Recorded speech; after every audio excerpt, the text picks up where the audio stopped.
बॉडीमध्ये जमिनीकडे जात असेल आणि त्यामुळे तुम्हाला शॉक लागत असेल, जर मी त्या करंटला तुमच्या बॉडीऐवजी दुसरा जर मार्ग उपलब्ध करून दिला जमिनीकडे जाण्याचा, तर तो तुमच्या बॉडीत जाणार नाही, त्या मार्गे जाईल. त्याला म्हणतात अर्थिंग.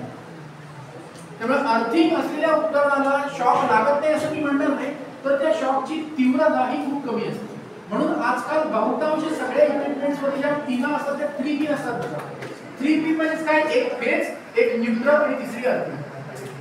आता त्याच्यातली उजवीकडची जी 2 ही आहेत वर आणि खाली, त्याच्यामध्ये फेज असते. त्यामुळे तुम्ही टेस्टर उजवीकडच्या याच्यात टाकलात तर तो पेटतो, कारण ते फेज आहे. डावीकडचं न्यूट्रल, न्यूट्रल म्हणजे रिटर्न पाथ, तिकडून करंट बाहेर येणार नाही, बाहेरून आलेला आत आहे. त्यामुळे डाव्या याच्यामध्ये तुमचा टेस्टर पेटणार नाही. टेस्टर घेऊन आलं तुम्हाला तिथे टेस्टिंग करून दाखवतात. कुठल्याही इलेक्ट्रिकल सर्किटवर किंवा वायरिंगवर काम करताना सगळ्यात महत्त्वाचं काय वाक्य पाळायचं, तुमच्या खिशाला टेस्टर असला पाहिजे. तुमच्या खिशालाच लावून ठेवायचं नाही, वापरायचं. बरोबर आहे, व्यवस्थित आहे का? हे बघा मी पुन्हा एकदा दाखवतो. म्हणजे काय होतंय, टेस्टरचा मी हात काढला, ते काय म्हणजे फेजवरनं येणारा करंट आहे त्याला पुन्हा रिटर्न करायला पाथच उपलब्ध नाहीये, म्हणून बल्ब पेटत नाही आता. पण जेव्हा मी याला हात लावतोय तेव्हा काय होतंय, तो करंट माझ्या शरीरातनं जमिनीकडे जातो, म्हणजे त्याला रिटर्न पाथ. 2 प्रकार, त्याला जमिनीकडे दवडणं किंवा न्यूट्रल मध्ये दवडणं.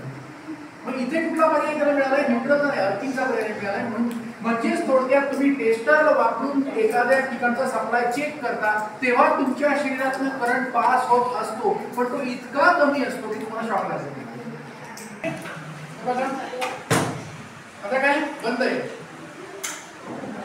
हे बघा मी आता इथे वरती आहे, बेडरूम मध्ये रात्री मला पाणी प्यायला खाली किचन मध्ये जायचंय, त्यामुळे मी जिन्याच्या इथे वरती आलो, स्विच चालू केला, जिन्याच्या खाली गेलो, हा किचन मध्ये गेलो. किचन मध्ये जाण्यापूर्वी मला वाटलं अजून कदाचित मी टीव्ही बघून वगैरे थोड्या वेळानंतर वरती जाईल, त्यामुळे मला पुन्हा जिन्याच्या खाली गेल्यानंतर दिवा बंद करायला पुन्हा वरती नको जायला.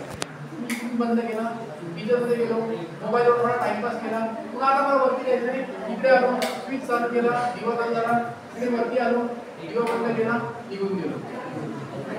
म्हणजे तुम्ही चालू बंद एक दिवा दोन्ही साईडने ऑपरेट करू शकता. करा. आता काय झालं नेमकं, बल्ब चालू. आता तिकडून बंद करू शकता तुम्ही, तिकडून परत चालू करा, तिकडून बंद करा. म्हणजे एकच बल्ब दोन्ही ठिकाणाहून आपण ऑपरेट करा. ठीक आहे, गोखले ये.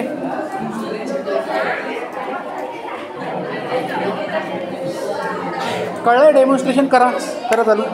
Okay, very good, very good, very good. चला अजून कोणाला तरी पाठवा. या या या चेकिंगला या.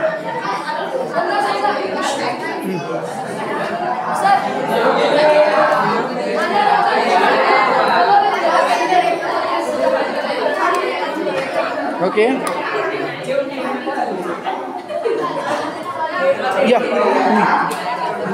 या या फक्त चालू बंद करायचं. ये तिकडून बंद करा. आता त्या चालू पण होतो, बंद पण होतो, दोन्ही साईडने दोन्ही होतो. ठीक आहे, चला ये. ओके, तिकडून बंद कर परत. हां ओके, ठीक आहे. तर ह्याला काय म्हणतात, जिना वायरिंग किंवा स्टेअरकेस वायरिंग. ठीक आहे.